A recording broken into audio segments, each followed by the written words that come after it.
একে বলে canoe earring. আমাকে যদি কেউ জিজ্ঞাসা করে ফিলিপাইনে আমার কাটানো বেস্ট দিন কোনটা, আমি বলবো যেদিন আমি খাওয়াসান ফলসে ক্যানোনিয়ারিং করেছিলাম। ক্যানোনিয়ারিং এর অর্থ ঝর্ণা বা পাহাড়ি জলপ্রপাত ধরে ডুবে ভেসে হেসে পারাপার হওয়া। এটা একটা অ্যাডভেঞ্চার স্পোর্টস বা বলা যেতে পারে ফিলিপাইনের বেস্ট অ্যাডভেঞ্চার অ্যাক্টিভিটি।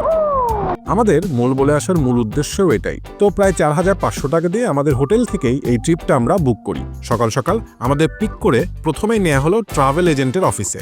সেখানে আমাদের পরানো হলো লাইফ জ্যাকেট, সাইন করানো হলো নো অবজেকশন সার্টিফিকেটে। এরপর এই ধ্বজভঙ্গ টেম্পুতে উঠে আমরা রওনা হলাম। আঁকাবাঁকা পাহাড়ি রাস্তা দিয়ে আমরা শুধু উপরের দিকে উঠছিলাম। এজেন্টের অফিস থেকে আধা ঘন্টা ড্রাইভ করে পৌঁছালাম ট্রিপের মেইন রিপোর্টিং পয়েন্টে। রিপোর্টিং পয়েন্টে কিছু ব্যাপার নিয়ে আমাদের সতর্ক করা হলো।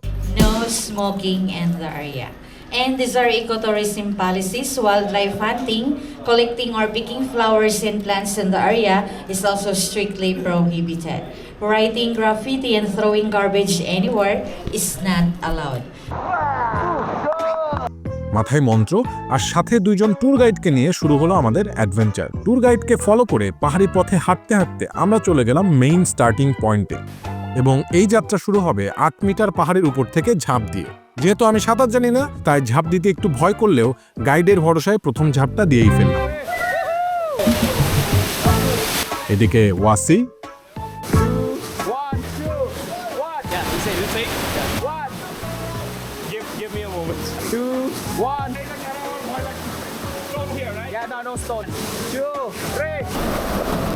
অবশেষে ওয়াসি তার ভয়কে জয় করতে সক্ষম হলো। এরপর শুরু হলো আমাদের হাঁটা।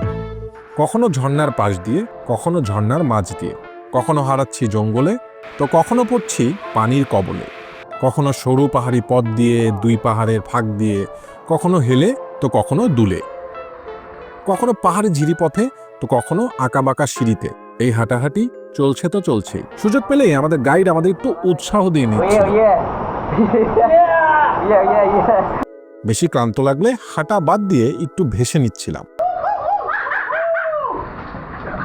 এটাকে হাঁটা বলবো না ভাষা বলবো সেটা আমি জানি না, তবে এটাকে ভাষা বলে সেই বিষয়ে কোনো সন্দেহ নেই। মাঝে মধ্যে এভাবেই আমাদের গাইড আমাদেরকে ভাসিয়ে নিয়ে যাচ্ছিল। এখানকার গাইডরা কিন্তু অসম্ভব হেল্পফুল এবং ফ্রেন্ডলি। তারা যতভাবে সম্ভব আমাদের অভিজ্ঞতাকে ভালো করার চেষ্টা করেছে। তাছাড়া এই জলহস্তির মতো শরীর নিয়ে ভেসে ডুবে হেঁটে এই ট্রিপ আমি একা একা কোনোদিনও করতে পারতাম না।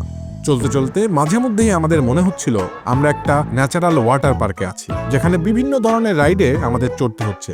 যেমন উপর থেকে লাফ, উল্টা হয়ে লাফ, দুই জায়গায় দড়ি ধরে ঝুলে ঝুলে লাফ, কিংবা স্লাইড করে পানির বুকে হাবুডুবু খাওয়া। প্রতিটা পদে পদে যেন অ্যাডভেঞ্চার আর উত্তেজনা। মানুষ ও পানির মধ্যে যত ধরনের সম্পর্ক স্থাপন করা সম্ভব সব করে আমরা সামনের দিকে এগিয়ে যাচ্ছিলাম। পথে পথে হাঁটতে হাঁটতে আরো অনেক ঝর্ণার দেখা পেলাম। ছোট ঝর্ণা, বড় ঝর্ণা, মাঝারি ঝর্ণা, কিংবা মানুষের বানানো ঝর্ণা। এরকম ছোট বড় অনেক ঝর্ণা দেখতে দেখতে অবশেষে আমরা পৌঁছালাম এই ট্রিপের শেষ ঝর্ণার কাছে।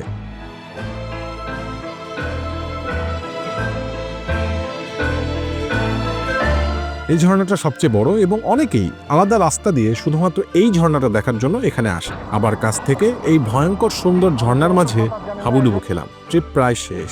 মোটামুটি 5 ঘন্টার এই লম্বা ট্রিপ শেষ হয়ে যাচ্ছে ভেবেই মনটা খারাপ হয়ে যাচ্ছিল।